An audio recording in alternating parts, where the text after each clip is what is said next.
Madame, Monsieur, bonsoir. Inflation, pouvoir d'achat et action du gouvernement face aux indicateurs multiples dévoilés cette semaine, c'est notre débat ce soir. Et le moins que l'on puisse dire, c'est que cette semaine a été riche en annonces. D'abord en termes de prévisions, cet élan d'optimisme qui semble avoir porté les analystes du Fonds monétaire international qui anticipent une année bonne à plusieurs égards. D'abord, la croissance. 3% attendus pour cette année. L'institution prévoit aussi une baisse du taux de chômage de près de 2%. Il devrait ainsi se stabiliser à 11% cette année avant un nouveau recul à 10,5% en 2024, toujours donc selon le FMI. Et puis pour l'inflation, elle devrait atteindre 4,6% en 2023. Bonne nouvelle donc, en tout cas. C'est très optimiste, mais est-ce suffisant pour déteindre sur le moral des Marocains qui n'a jamais été aussi bas depuis 15 ans ? En effet, et depuis la création de cet indice de confiance des ménages du HCP, jamais le chiffre n'a été aussi important. 85% des sondés déclarent que leur niveau de vie s'est dégradé au cours des 12 derniers mois. Alors pour freiner la hausse vertigineuse des prix et après de vaines tentatives de contrôle, le gouvernement penche pour le levier fiscal, à la source. En gros, cette approche est fondée sur des exonérations de la TVA sur, alors pas les produits, mais les équipements et intrants agricoles comme les pesticides, les semences ou les animaux d'élevage importés, n'en déplaise aux détracteurs des importateurs de bœuf brésiliens. Que faut-il espérer de ce projet de décret et quand pourrons-nous réellement en ressentir les effets sur notre porte-monnaie? Nous tenterons d'y répondre ce soir avec nos experts, car il faut dire que cette hausse continue des prix rend le contexte social tendu et c'est dans ce même contexte que le dialogue social entre gouvernement et syndicats redémarre aujourd'hui, loin d'être sous de bons auspices entre des centrales syndicales déterminées à en découdre avec la dégradation du pouvoir d'achat et un exécutif aux marges, nous dit-on, réduites pour répondre à leurs doléances. J'accueille pour le débat de ce soir le professeur en économie à l'université Mohamed V de Rabat, professeur Zakaria Fieranou. Bonsoir. Bonsoir, merci pour l'invitation. Merci à vous de l'accepter et de répondre à nos questions. Elles sont multiples comme celles de beaucoup de Marocains d'ailleurs. Bonsoir, professeur Hassan Arafi. Bonsoir. Je rappelle que vous êtes professeur de finances publiques à l'université Mohamed V à Rabat, donc la même université. Encore une fois, bienvenue sur ce plateau. Merci. Alors, d'abord, ce projet de décret, les produits agricoles et agroalimentaires bientôt exonérés de TVA. D'abord, il faut expliquer de quoi il s'agit, professeur Fieranou. Bon, premièrement, il faut éclairer que ça ne touchera pas les produits de façon directe. Ça veut dire que ce n'est pas une exonération sur les produits qui sont consommés par les Marocains. Ça veut dire que ce n'est pas les légumes, ce n'est pas les fruits, ce n'est pas ce qui touche un peu le panier des consommateurs. Bon, c'est une façon d'aider un peu ce qu'on appelle la production du secteur agricole par rapport aux inputs qui sont utilisés par les agriculteurs. Et normalement, donc, cette exonération, elle vient un peu pour alléger un peu, si on peut reprendre les termes du gouvernement, alléger un peu la cherté ou je dirais un peu l'augmentation euphorique des prix par rapport aux intrants dans la production, dans la réalisation de l'activité agricole. Maintenant, l'impact, on ne peut pas le mesurer de façon instantanée, mais on peut dire qu'il va y avoir un impact, mais ce sera un impact qui est indirect et qui va s'étaler dans le temps. Ça veut dire qu'on ne va pas le voir de façon immédiate sur le panier de consommation des ménages. Maintenant, est-ce que c'est une mesure, pour moi, qui vise un peu l'inflation? Moi, je ne crois pas je crois pas à ça, parce que normalement... C'est de la communication. Voilà, je ne dirais pas communication, mais je dirais que ce n'est pas une mesure qui touche l'inflation directement, parce que l'inflation est d'ores et déjà, elle est là. Ça veut dire que nous sommes dans un grand retour de l'inflation. Maintenant, si je prends juste une analyse très simple, si on reste 3 ans avec 6% d'inflation, je prends 2022, 2023 et 2024, donc ça veut dire, en termes de calcul un peu économiste, ça veut dire qu'on a perdu 20% du pouvoir d'achat. Donc sur 3 ans, si on garde un peu la même tendance. Maintenant, cette mesure-là, est-ce que vraiment elle aura un impact instantané, direct et ferme sur un peu le coût de production et sur également le mécanisme qui sont installés sur les marchés des biens de première consommation, c'est-à-dire les légumes, fruits, etc. Moi, je ne pense pas que ce sera de façon, je dirais, que ce soit aussi important, c'est-à-dire qu'il n'y aura pas un impact. Mais est-ce que c'est la cause de cette inflation? Quand je dis que c'est une opération de communication, plus ou moins réussi parce que maintenant, tout le monde parle de l'exonération de TVA pour les produits agricoles C'est pas comme ça. Et agroalimentaires. Si. Enfin, je veux dire, maintenant, c'est ce qu'on retrouve sur les réseaux sociaux. Alors, ce que je dis, est-ce que même, quand bien même l'intention est bonne pour s'attaquer à ce levier fiscal sur les produits et sur ces intrants-là, est-ce que cela aurait effectivement un impact sur la source de la hausse des prix? Je ne parle pas d'inflation, sur la hausse des prix des produits alimentaires, qui n'est pas liée à ces intrants. Elle est liée certes à cette inflation qui s'est installée, mais elle est liée aussi aux différents acteurs de cette chaîne de distribution. Et on l'a vu d'ailleurs, le gouvernement a essayé de s'attaquer au problème, et c'était les contrôles, les opérations de contrôle sur les marchés. Professeur Al-Afif, vous me semblez dubitatif. Très bien. D'abord, quand on exonère par la loi, pas par un décret. Ça, c'est la forme, oui. C'est bien, ben oui. On voit la forme et le fond. Vous avez bien raison de préciser, effectivement, le vice de forme. Donc, et l'article 6 de la loi organique des finances, il est clair que toute disposition fiscale ou financière devrait être insérée par la loi de finances. Oui. Ça, c'est premièrement sur le plan procédure. Deuxièmement, le projet de décret, il vient pour l'application d'une disposition qui existait déjà dans la loi. Et ce qui n'est pas précisé dans la déclaration, parce que jusqu'à l'heure actuelle, il y a uniquement la déclaration de porte-parole du gouvernement. Nous sommes dans l'étape de l'avant-projet, pas d'un projet, parce qu'il n'y a ni numéro, ni rien du tout. Et donc, un projet de décret, il n'a pas précisé s'il s'agit de la TVA sur importation ou la TVA intérieure, parce qu'il faut distinguer entre les deux. La TVA sur importation, c'est une mesure qui s'inscrit dans le cadre des mesures douanières, donc avec les droits de douane. TVA intérieure, c'est autre chose.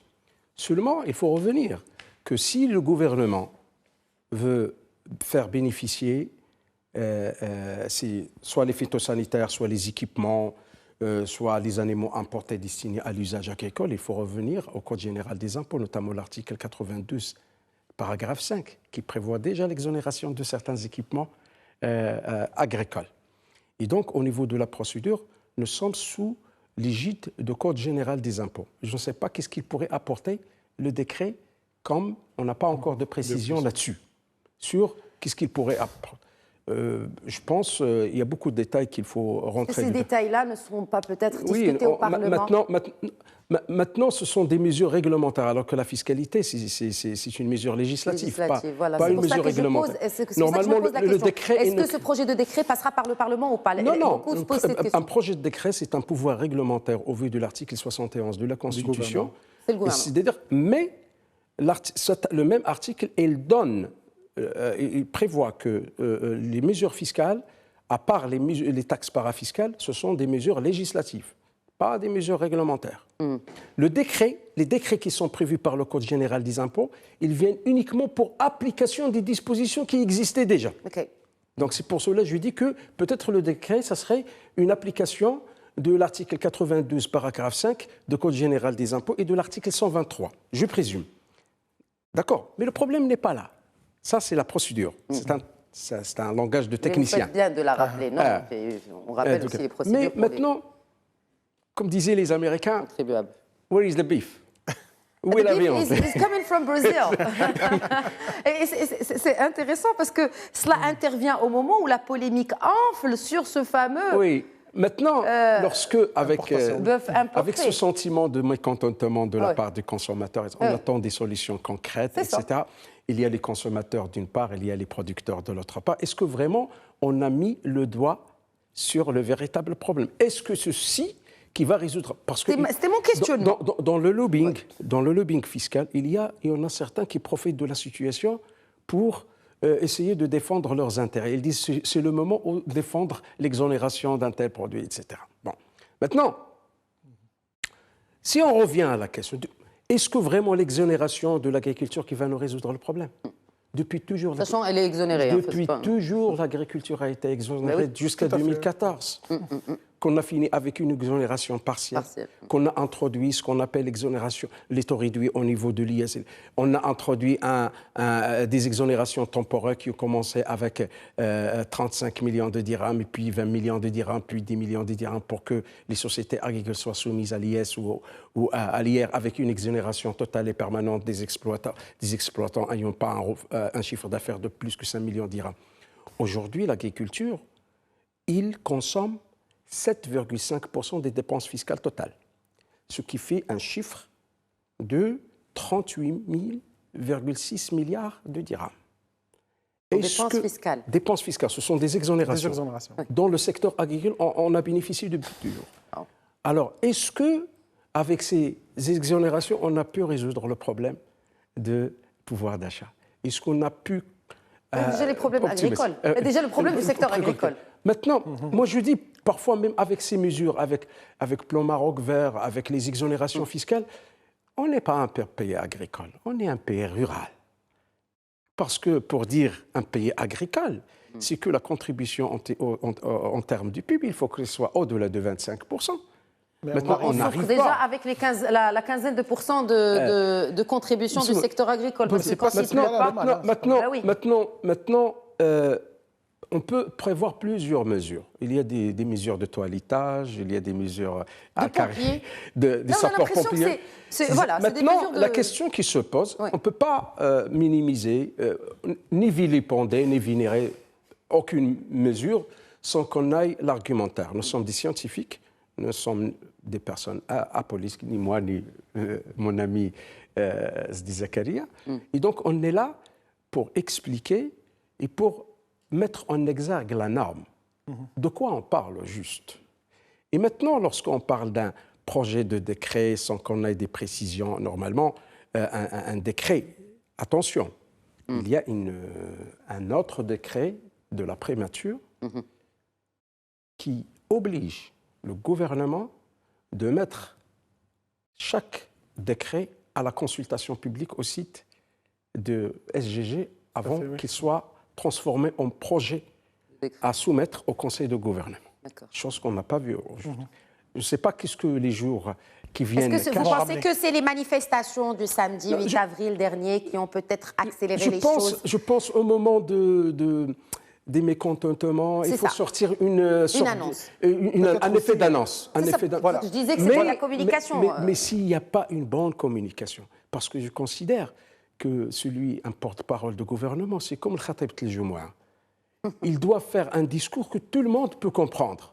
Et tout le monde peut en tirer quelque chose de bien. Ouais. Mais uniquement s'adresser à une population constituée des lettrés ou des personnes qui ne se connaissent pas, ça ne se fait pas, à mon avis. Est-ce que vous pensez que ça peut induire en erreur, justement, le Marocain, le citoyen? Oui, Zakaria Ferrano. Déjà fait, c'est déjà induit en erreur parce que la plupart des gens qui ont interprété la communication qui a été faite par le gouvernement, ils ont cru que c'était de la TVA sur les produits agricoles. Ça veut dire ce qu'on consomme au jour le jour, ce qui n'est pas vrai. Ça veut dire que ça sera, bon, peut-être que c'est Arafi, on en a parlé sur le plan procédural, peut-être que c'est uniquement une mise en application d'un élément qui est dans le Code général des impôts. Maintenant, moi, je reviens un peu, bon, juste une hypothèse que je peux formuler, c'est qu'il ne faut pas oublier, au moment où on a commencé à importer un peu les animaux bovins du Brésil, etc., il y avait tout un débat de lobbyisme. On a donné le droit d'importation aux gens qui sont dans les abattoirs, et quelques gens, et on a un peu éliminé les agriculteurs. Ça veut dire qu'ils n'ont pas le droit d'importer. Peut-être que cette mesure-là, elle est en train de vraiment de calmer les esprits entre les deux, je dirais, ceux qui tirent les ficelles au niveau du marché. Bon, hein, c'est juste une hypothèse, je n'ai pas d'informations sur ça, mais ça peut être le cas. Parce que quand on parle d'animaux d'élevage importés, à usage agricole, oui, c'est ce que j'ai dit. Donc c'est exactement cette catégorie. C'est en fait pour calmer cette catégorie, parce qu'il y avait toute une polémique sur la question qui va importer, qui a le droit, qui peut faire ça. On a parlé uniquement de 5, je dirais, qui ont le droit de faire ça, etc. Bon, il y a toute une polémique qui s'est mise en place. Et lorsqu'on regarde un peu les acteurs, je parle des parties prenantes, il y avait ceux qui disaient pourquoi on ne donne pas aussi aux agriculteurs le droit d'importer pour l'élevage, etc., puisqu'on importe maintenant pour le consommateur. Et donc, je pense que cette mesure-là, elle était là pour pouvoir un peu calmer les professionnels. Mais maintenant, il ne faut pas donner à cette mesure-là au-delà de ce qu'elle mérite. Parce que cette mesure-là, oui, elle pourra faire bénéficier quelques acteurs au niveau agricole, mais ça ne va pas toucher l'inflation. Et le pouvoir d'achat. Parce que l'inflation ne vient pas de là. Vous avez parlé tout à l'heure des sources d'inflation. Jusqu'à aujourd'hui, on n'a pas une communication réelle qui nous dit d'où vient l'inflation. On n'a pas une étude. On nous dit, voilà, tantôt c'est importé, tantôt c'est pas importé, tantôt ça rentre ici, dans les inputs, etc. On n'a pas une étude jusqu'à aujourd'hui. Juste, avant qu'on parle d'inflation, on parle de hausse aussi des prix. Alors, il y a des mesures qui ont déjà été prises, professeur Ferrano. Là, comme annoncé encore une fois par ce même porte-parole du gouvernement, c'est pour protéger le pouvoir d'achat du citoyen marocain. Il y a ce soutien aux professionnels du transport. Il y a les opérations de contrôle. Est-ce que l'impact est là?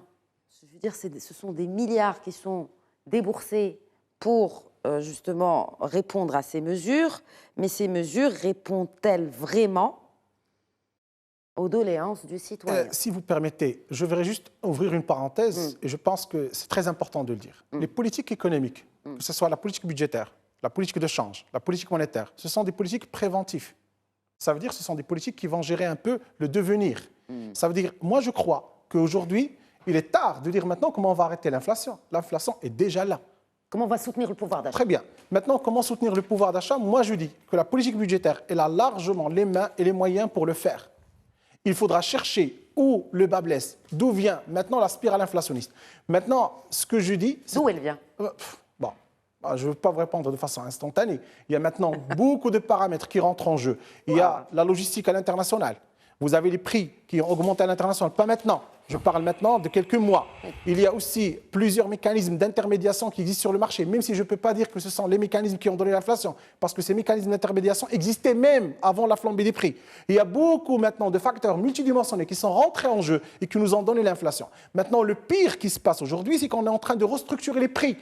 Attention, dans une économie, lorsqu'on restructure les prix, lorsqu'on change les prix, ils ne pourront jamais revenir à l'état précédent. Ça veut dire qu'aujourd'hui, on est en train d'avoir une nouvelle structure de pricing au niveau du marché. Ça veut dire que les produits qu'on connaissait, nous, à 3 dirhams, à 4 dirhams, à 2 dirhams, ça n'existera plus dans le futur. C'est comme pour les hydrocarbures. C'est la même chose. Ça veut dire maintenant, on dit... attention, c'est un ancrage. Ouais. En fait, on est en train de vous ancrer. Maintenant, le Marocain dit, si ça arrive, ça descend à 10, c'est bien. Et on est en train de le médiatiser. Ça veut dire qu'il y a des gens qui vous disent, si ça devient 10, c'est bien. On accepte 10. Mais on oublie que ça a été à 6, à 7 dirhams. Ouais. Qu'est-ce qu'on a fait ici? On a changé la structure du prix. Et on a oublié aussi que ce 10 dirhams, regardez, ce seuil de 10 dirhams, c'était un seuil psychologique. Voilà. C'est-à-dire que même les distributeurs, à l'époque, on sentait qu'ils n'arrivaient pas à dépasser le seuil de 10 dirhams. Je vous donne un exemple très parlant pour le Maroc. Lorsqu'on prend l'histoire de l'inflation au Maroc, depuis les années 1960, c'est les statistiques qu'on a de façon officielle, jusqu'à 2022, aujourd'hui. Le seul moment où nous avons dépassé 2 chiffres, 10%, c'était entre 1973 jusqu'à 1985. C'est cette période-là. Dans cette période-là, la structure des prix au Maroc a changé complètement. Et les gens qui ont vécu les années 70-80 le comprennent très très bien. Ça veut dire au Maroc, lorsqu'on avait en années 70-80 1000 dirhams, 2000 dirhams, c'était beaucoup. Parce que la structure des prix acceptait ce niveau de revenu. Aujourd'hui, on est en train de vivre le même scénario. On est en train d'avoir un changement dans la structure des prix. Et lorsque les prix changent dans une économie, ça ne revient jamais. Ça, c'est une idée fondamentale. C'est une question de prix ou c'est une question aussi de valeur de la monnaie, de valeur de dirham? Je termine ma... Non, la valeur... Voilà. Ce que je veux dire, vous m'avez fait oublier mon idée. Très bien. Je reviens à votre idée. La valeur de la monnaie, tant qu'on a les réserves de change, tant qu'on préserve la Banque centrale. Et ça, le plus important. Parce que les réserves de change qui sont chez la Banque centrale, c'est ce qui permet de maintenir le pouvoir du dirham. Maintenant, si on touche beaucoup à la Banque centrale, et attention, moi je ne suis pas en train de la défendre, je ne suis pas tout à fait d'accord avec ce qu'elle fait, mais si on touche beaucoup à la Banque centrale, si on touche à son indépendance, à ses réserves de change, automatiquement, là, ça va être le bas blesse. Ça veut dire que c'est là où on aura un problème par rapport au dirham. Et si on a un problème par rapport au dirham, on va rentrer dans les scénarios qu'on voit dans d'autres pays. Et on n'est pas compétitif. Attention, les gens donnent des exemples pour la Turquie, l'Égypte, etc. On n'est pas aussi compétitif que ces pays-là.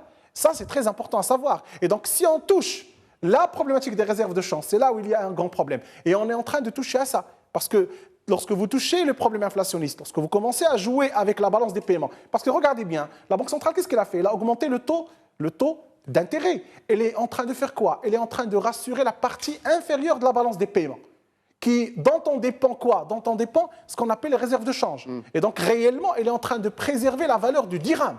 Et ça, c'est très important, parce que si on le perd, on va perdre encore plus le pouvoir d'achat. Et c'est ça, et si ça entre dans ce cycle-là, jamais on va revenir à l'état antécédent qu'on a vécu entre 2018, 2017, etc., etc., etc. Et ça va devenir encore plus pire. Et donc c'est pour ça que je dis, le problème de l'inflation, pas lié uniquement à un décret ou je dirais à une exonération par rapport à des produits, non, c'est un problème maintenant qui devient multidimensionnel. Cherchez où se trouve l'inflation. C'est comme si on a un moteur qui a chauffé maintenant, et on est en train de chercher les dégâts. Est-ce que vous allez trouver les dégâts de façon plus facile? Non, il faut chercher dans toute la motorisation. Et ça sera très complexe. Maintenant, moi je dis, pour être un peu pragmatique dans mes pensées, c'est qu'aujourd'hui, c'est seule la politique budgétaire qui sera capable de résoudre les choses de façon instantanée. On ne peut pas demander aux autres politiques d'intervenir. Et dans la politique budgétaire, il y a une politique que tout le monde oublie, c'est la politique des prix. Vous dites qu'il y a une restructuration des prix. Oui, il faut intervenir sur les prix. Moi, jusqu'à aujourd'hui, je ne comprends pas pourquoi on n'a pas subventionné le prix du gasoil au moment où il fallait le faire. Et on a subventionné les transporteurs. Et c'est une politique préventive. Bon. Enfin, après, voilà. Subventionner ou peut-être même enlever les taxes sur, on pouvait, regardez, si je sur prends, les hydrocarbures, voilà, je vais le dire. Comme ça se fait je vais dans certains pays. Je vais le dire. Dites-le. Voilà, comme ça, je donne la parole aussi. Je donnerai la parole, voilà. Lorsqu'on regarde la facture énergétique au Maroc, ça coûte combien pour une année? Ça coûte combien? C'est 50 milliards de dirhams, d'après ce que je sais. Je parle de la facture énergétique tout entière dans le budget. Maintenant, 3 mois de subvention, ça fera combien? 3 mois. En règle de 3, ça va faire 12,6 milliards de dirhams. C'est rien. Et là, on est... Voilà, voilà. Encore une fois, dubitatif, professeur. Bon, je souscris entièrement à l'idée de mon ami Sidi Zakaria, que le phénomène de l'inflation, c'est un phénomène très complexe. Tout à fait. Et qu'il ne faut pas le réduire à la théorie classique quantitative, comme quoi l'inflation, c'est la résultante d'une augmentation de la masse monétaire. Ça, c'est une lecture très réductionniste de phénomène. Mais ce qui me tracasse le plus, c'est que lorsqu'on essaie de donner des commentaires et des explications de la part des autorités budgétaires ou les autorités monétaires sur les phénomènes, j'ai l'impression peut-être on ne ment pas, mais on ne dit pas toute la vérité. C'est que parfois on parle de tout sauf l'essentiel. Mais aujourd'hui, je pense que les problèmes sont clairs. Et l'HCP était très expressif là-dessus, en mettant le doigt accusateur sur le véritable problème de cette inflation. C'est la loi de l'offre et la demande. On peut avoir plusieurs raisons pour le phénomène, la réouverture, l'effet de base, etc. Mais aujourd'hui, je ne vais pas parler de l'inflation importée, facture énergétique, ça c'est expliqué par soi-même. Mais je parle par exemple de les prix qui font l'essentiel ou le substantiel dans l'assiette du citoyen. Prenons les légumes. Aujourd'hui, il est anormal. Ça fait plus qu'une trentaine d'années que le Maroc a toujours maîtrisé les tensions inflationnistes. C'est parmi les politiques conjoncturelles les plus réussies au Maroc. Mais après, on commençait, il était inimaginable pour le citoyen d'acheter les pommes de terre à 15 dirhams ou d'acheter les piments. C'est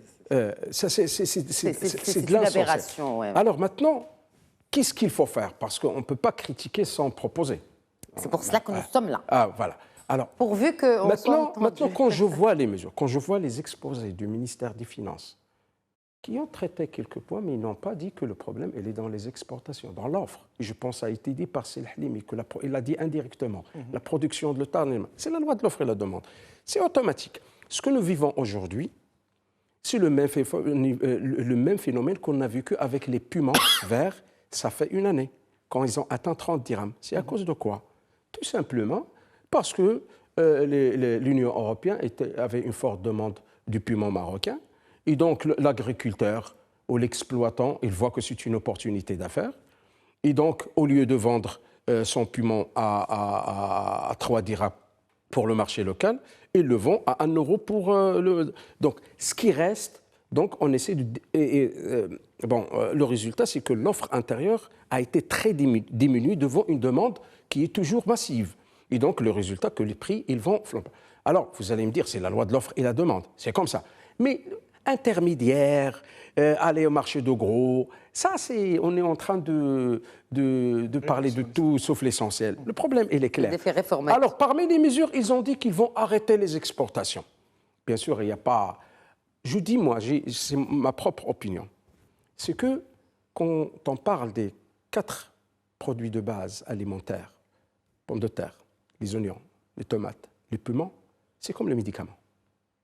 Pour moi, c'est comme les médicaments. On ne peut pas s'en passer. Donc, soit qu'on les plafonne au niveau de la marge bénéficiaire, au niveau de détail, au niveau du marché de gros, soit qu'on fait actionner l'article 4 au 5 de la loi 104/12 de la concurrence, qui donne la possibilité au gouvernement de procéder à la réglementation des prix qui sont déjà libéralisés après consultation de conseil de concurrence et la consultation de la commission interministérielle, chose qui n'a pas été faite jusqu'à l'heure actuelle, je ne sais pas pourquoi. Mais lorsqu'on voit à la télévision des comités gubernatoriaux ou de Pacha, de Khaït, qui sont en train de circuler dans les ruelles et demander pourquoi vous avez... Moi, je dis ça, soit de l'inadvertance, soit de l'ignorance. Oui. Pour ne pas dire autre chose.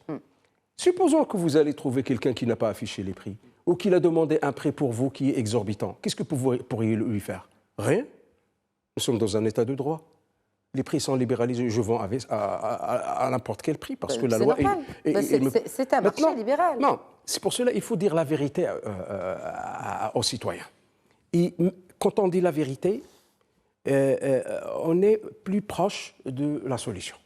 Et donc, il faut qu'il y ait un débat. S'il y a de la confiance collective à l'action publique, certainement, il y a des solutions. Et dans un climat démocratique, le citoyen, il partage le risque avec le gouvernement. Le citoyen n'est pas un ennemi du gouvernement. Et le gouvernement n'est pas un adversaire des citoyens. S'il y a des problèmes qui sont externes, exogènes, on devrait être compréhensif. Mais cela nécessite un climat sain. C'est-à-dire ce n'est pas de jeter la poudre de Pérel Palpin sur les yeux des citoyens en lui disant donc, aujourd'hui... Mais vous pensez qu'il y a encore cette confiance des citoyens, ce gouvernement? Écoutez, il y a un problème de socialisation politique. C'est ce citoyen qui a ramené ce gouvernement. Le citoyen, malheureusement, au Maroc, ne demande ses droits que lorsque ses intérêts ne sont pas réalisés. Et ça, c'est une culture, malheureusement. Donc, on ne peut pas, nous, les citoyens, se considérer comme sains et que le gouvernement, on diabolise le gouvernement. Je pense qu'il y a une crise de valeurs dans notre société. Il y a une crise de valeurs. Maintenant, si on demande aux citoyens quelles sont vos valeurs, est-ce qu'il peut répondre à cette question? Je ne dis pas le slogan là, Al-Watan al-Malik, ça c'est autre chose. Je dis les valeurs. Les valeurs des citoyens. Et ça, c'est essentiel. C'est ça ce qui va résoudre le problème. Le problème n'est pas que la cherté, mais parfois, les sociétés, à travers l'histoire, elles sont passées par des crises plus épineuses que celles que nous sommes en train de... Ils ont pu la dépasser parce qu'il y a de la confiance, il y a du partage de risques, il y a l'adhésion collective à une solution, il y a un partage des problématiques.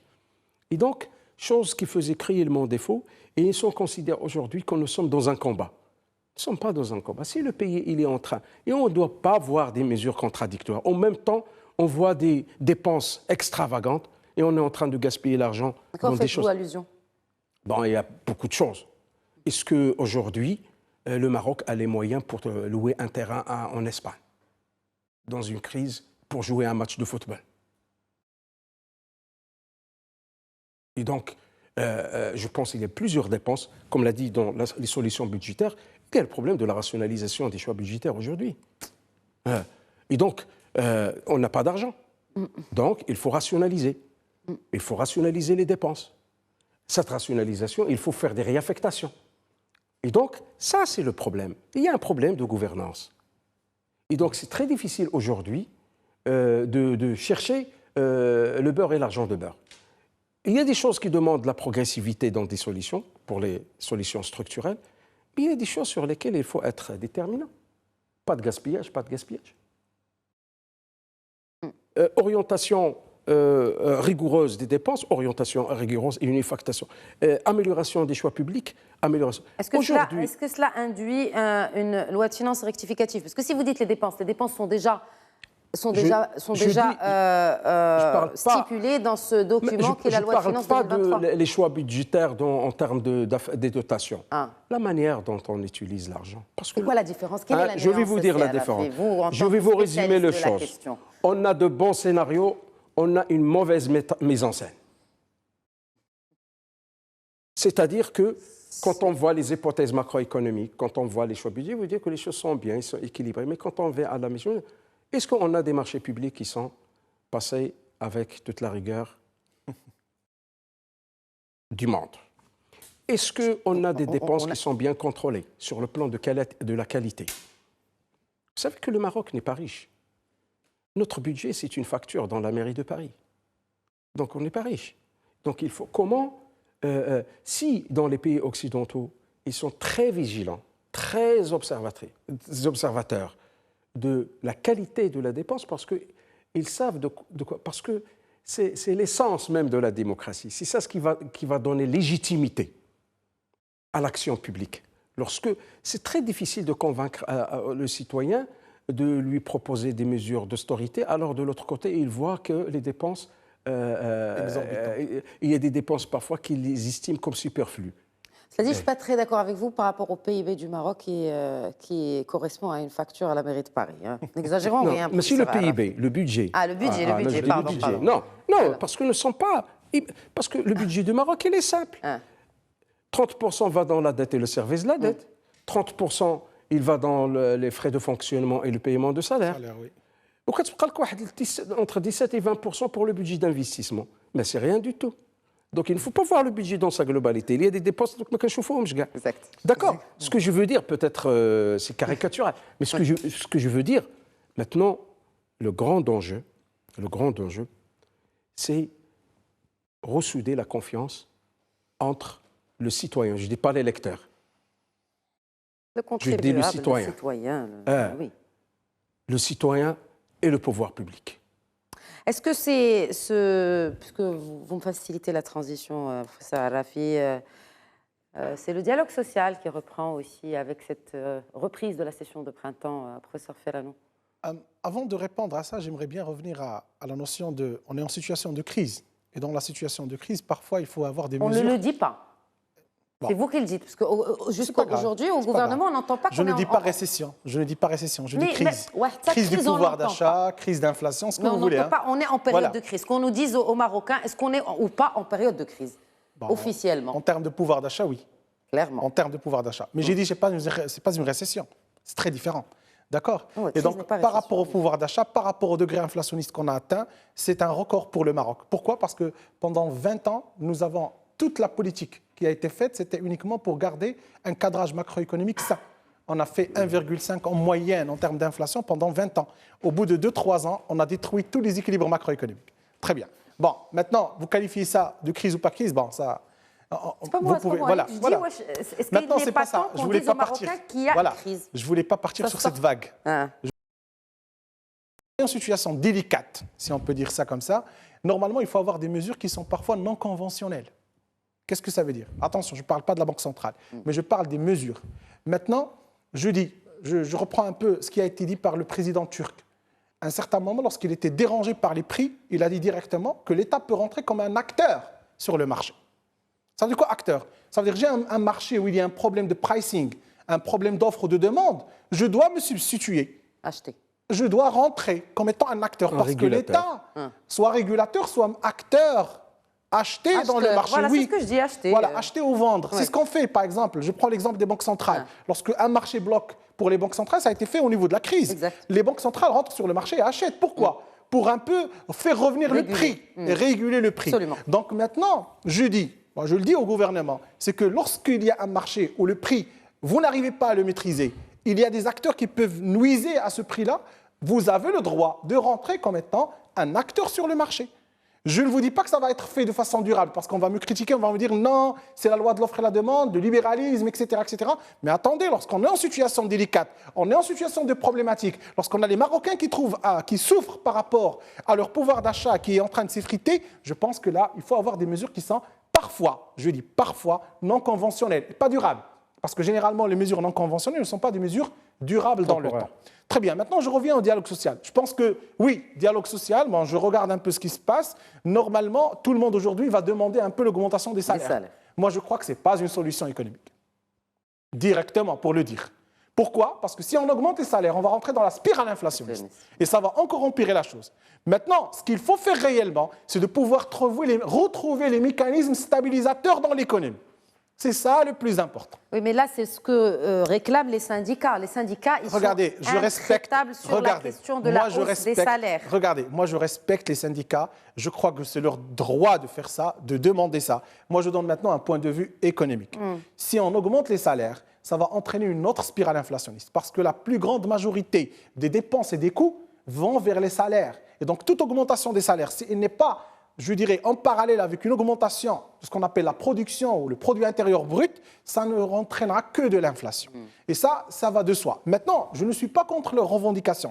Ils ont le droit, c'est un bien-être pour le peuple. Mais je leur dis en même temps, c'est qu'il faut aussi voir les mécanismes stabilisateurs qu'on est en train de perdre. On est en train de perdre les mécanismes stabilisateurs. Ça veut dire les politiques économiques qui permettent de stabiliser les conditions macroéconomiques. Aujourd'hui, tous les indicateurs, ils vont au travers. Nous avons le déficit public, je pense qu'il est aux alentours, je n'ai pas les chiffres exacts, 6-7%. Hein. La dette intérieure. La dette intérieure, on n'en parle pas, ça c'est une autre catastrophe qui va venir. La dette extérieure, je pense qu'elle va augmenter parce qu'il y aura une sortie de façon instantanée du Maroc à l'extérieur, surtout avec la ligne de précaution modulable.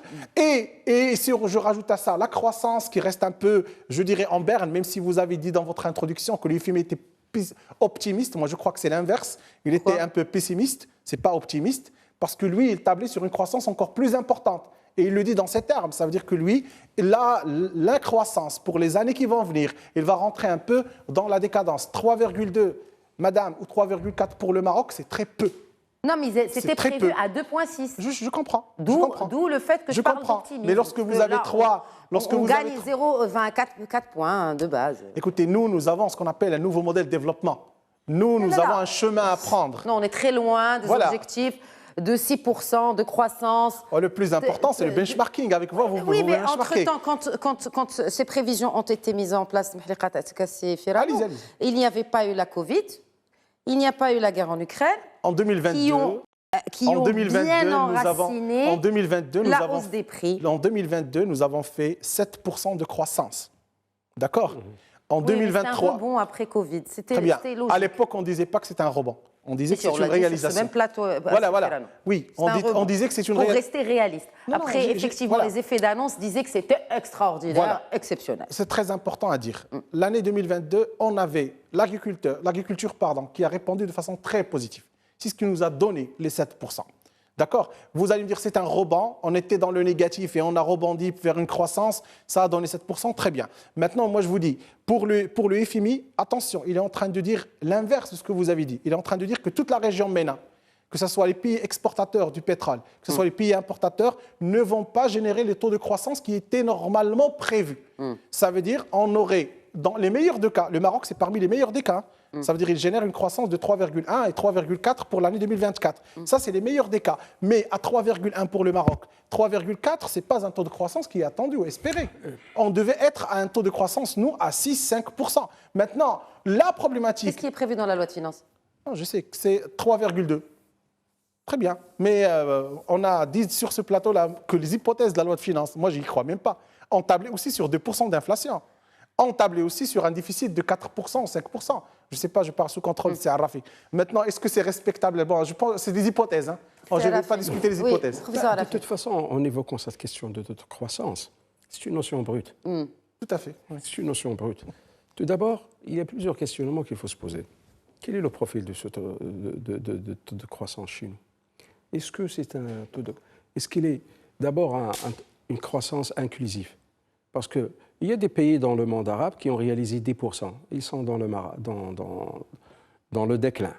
Allez demander aux citoyens... sans façon. Allez demander aux citoyens irakiens si vous avez ressenti l'impact de 10% sur vous. Parce que le taux de croissance n'est pas inclusif. Deuxièmement, quel est le profil de ce taux de croissance? Est-ce que le taux de croissance est suffisant ou pas? Donc, il ne faut pas prendre 2%, 4%. D'où vient, quel est le profil de ce taux de croissance? D'abord, on a un taux de croissance qui reste toujours tributaire d'un certain nombre d'aléas dans la pluie. Je ne dis même pas l'agriculture. Oui. En premier ressort. Et de toute façon, lorsqu'on réalise un point de plus de taux de croissance, comment il crée des effets et des externalités positives sur les citoyens? Ce sont ça là, parce que pour s'inscrire dans l'esprit, nous les financiers ou les économistes, lorsqu'on parle avec un langage un peu particulier, et on n'essaie pas de simplifier et s'inscrire dans la propre logique du citoyen qui est en train de vivre le problème, on devient des poètes ou des philosophes. Et donc, maintenant, le citoyen, il doit ressentir. Et même, je considère l'économiste élevé, c'est comme un poète parce qu'il est en train d'exprimer ses sentiments d'une manière un peu professionnelle. Mais tout le monde ressent la cherté, tout le monde ressent la vulnérabilité. Il ressent. Nous, on doit lui faire comprendre pourquoi vous êtes vulnérable, pourquoi vous êtes pauvre. Hein? Pourquoi vous n'arrivez pas à ressentir pourquoi vous n'étiez pas pauvre? Pourquoi vous apparteniez à la classe moyenne, dite moyenne, et vous vous retrouvez à la classe inférieure? Oui, oui. C'est ça la grande question. Maintenant, je reviens à votre remarque au début de l'émission, qu'il y a un effort de communication sur lequel il faut travailler. Ce n'est pas de la communication qu'on est en train de faire aujourd'hui, c'est du marketing, etc., pour essayer de vendre l'invendable. Mais communication du gouvernement, hein, on parle bien. Je pense que la meilleure façon de communiquer, c'est d'être sincère. Quand on est sincère, ça va droit au cœur. Ce n'est pas l'appel de mobiliser les youtubeurs, les influenceurs, etc., pour véhiculer. Ça, c'est à court terme. Vous pouvez gagner des points à court terme. Mais ce qui va vous faire gagner beaucoup de points et à long terme, et la durabilité de vos décisions, c'est la sincérité de vos actes. Même si les décisions que vous êtes en train de prendre sont dramatiques. Mais au moins dire aux Marocains ce qu'il en est. C'est pour ça que je disais tout à l'heure, est-ce qu'il n'est pas temps que le porte-parole du gouvernement ou même le chef du gouvernement dise aux Marocains « OK, nous sommes en crise ». Je donne un exemple qui a eu à Yémen, au début des années 90. Oui. Yémen, ils ont dévalué la monnaie nationale. Ce qui a entraîné des émeutes, des sanglantes. 41 morts à l'époque, je me souviens. Le ministre des Finances, je me souviens de sa déclaration à l'époque, il est venu au Parlement. Il leur a dit, je vous parle avec toute sincérité, je n'ai pas d'autre solution que de dévaluer la monnaie nationale. Si vous en avez une autre, je démissionne tout de suite. Allah yarham li matou, etc. Parfois, on a... Mais ça, la sincérité. C'est-à-dire que vous prenez des décisions, vous en êtes sûr, il faut affronter. Il faut dire, je n'ai pas d'autre solution. Il faut qu'on partage ensemble le risque. On ne doit pas... Le citoyen, il est en train d'infliger des reproches, parfois tout azimut, à tort et à travers, au gouvernement. Le gouvernement, il essaie d'embellir son image à n'importe quelle façon. On fait appel parfois à des instruments, il doit être plus grand que ça, à mon avis. Parce que l'histoire, elle sanctionne. C'est pour cela que je suis toujours pour que les gouvernements soient des gouvernements. Même je suis la politique. Je suis pour que les gouvernements soient des gouvernements politiques, pas des gouvernements technocrates. Parce qu'un homme politique assume sa responsabilité dans l'histoire du pays. Si ce n'est pas lui, c'est la formation dont il appartient. Ça, c'est mon avis. Un dernier mot, parce que malheureusement, le temps de l'émission est bientôt écoulé. Je préfère laisser comme dernier mot, peut-être sur cette question de... Est-ce que c'est une politisation de cette question du pouvoir d'achat? Est-ce qu'il faut enfin politiser cette question pour qu'on puisse y trouver la bonne réponse, alors que les appels de l'opposition se... Je pense qu'il y a un sujet qu'il faut, je crois, sur le plan politique aujourd'hui, sur le plan de la politique économique et sociale, il y a un sujet très important qu'on oublie toujours d'en parler, c'est le problème des inégalités de richesse et de revenus. Ça, c'est très important. Et je pense qu'avec la dégradation du pouvoir d'achat, avec la question de classification des classes, classe moyenne, upper, middle, etc., etc. Donc là, le problème d'inégalité, il faut qu'on repense ce problème-là au niveau du Maroc. Il y a moins d'écrits, il y a moins d'études, il y a moins d'analyses sur les problèmes d'inégalité. Je parle des deux inégalités, de revenus et de richesse, parce qu'il faut faire la différence. Et maintenant, il ne faut pas rester uniquement calqué sur le pouvoir d'achat, etc. Et on est en train de perdre les classes sociales. Et donc les classes sociales, c'est des équilibres au niveau économique. Et je pense qu'on est en train de se dégrader sur ce point. Il faudra aujourd'hui qu'on commence à dire les 10% de la population marocaine, combien ils gagnent. Les 1%, combien ils gagnent. Combien gagne la classe médiane. Combien gagne la classe qui est inférieure à la médiane. Ça, c'est des questions qui vont devenir très centrales, surtout avec les changements démographiques au Maroc. Et donc c'est une question que je pense. C'est le HCP ? C'est le HCP, il y a beaucoup d'institutions, parce que le problème d'inégalité, c'est un problème qui est très important. Et croyez-moi, les pays qui sont les plus développés dans le monde, je prends l'exemple de l'Allemagne, des États-Unis, etc., ils suivent les inégalités de façon très, très minutieuse, parce que c'est une problématique qui va devenir, pour le Maroc, un élément très important. Même si on passe au travers, même dans le rapport sur ce qu'on appelle nouveau modèle de développement, on a parlé du revenu, on va parler de tout, mais lorsqu'on a parlé de l'indice de Gini à 39, bon, on passe. Ce n'est pas important les inégalités. Mais attention, je pense que dans les 5 ans, les 10 ans qui vont venir, le problème des inégalités au Maroc va se poser de façon grandissante. Ce qu'on voit dans les rues, les disparités qu'on voit en termes de voitures, en termes de beaucoup de richesses, il commence à donner un indicateur sur les inégalités. Je pense que c'est un créneau que le gouvernement doit prendre avec toute l'importance qu'il doit aujourd'hui. Est-ce que, finalement, est-ce que c'est un problème qui pourrait importer, en tout cas donner du souci au gouvernement actuel? Parce que c'est un problème dont on ne ressentira les effets que dans 10 ans ou dans 15 ans. Vous savez, dans les politiques économiques, on ne va pas les ressentir à la fin de ce mandat. Dans les politiques économiques et sociales, vous avez deux voies. Soit lutter contre la pauvreté, soit lutter contre les inégalités. Jusqu'à aujourd'hui, nous avons choisi la voie de lutter contre la pauvreté, parce que la Banque mondiale le veut, parce que les objectifs du millénaire le veulent, mais on a oublié le paramètre inégalité qui devient de plus en plus important. Regardez l'Afrique du Sud, c'est un pays très développé, mais si vous rentrez dans les inégalités, vous allez voir qu'il n'y a plus de développement. Absolument. Mais c'est ce que vous avez cité tout à l'heure pour l'Irak aussi, qui a justement cette croissance de 10%. Dernier mot, professeur Arafi. Ce que je veux dire, c'est que si on continue comme ça, peut-être on va tendre vers la bipolarité. C'est plus grave que l'inégalité, c'est-à-dire vous aurez deux pôles, etc. D'autres choses, j'essaie de m'inspirer des idées de Amartya Sen, l'économiste américain qui est lauréat de prix Nobel, je pense, de 1998, qui a parlé de développement politique et développement économique, la dialectique entre les deux. Je pense que ce que nous voulons réaliser un développement, il reste tributaire d'un développement politique. Un développement politique signifie un climat sain. C'est comme disait Ibn Khaldun, la politique, ce n'est pas la pourriture. La politique, c'est quelque chose de bien. Donc moi, je considère qu'un gouvernement ne peut être solide qu'à travers une opposition redoutable.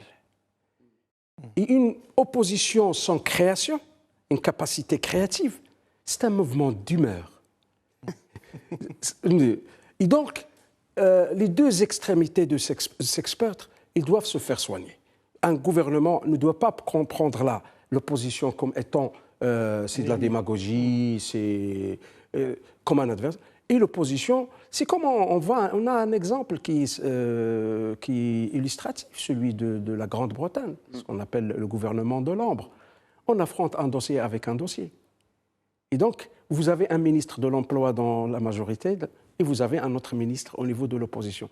Je pense qu'il y a un effort colossal, parce qu'un État fort, je reviens au slogan du nouveau modèle de développement, qui plaide pour un État fort.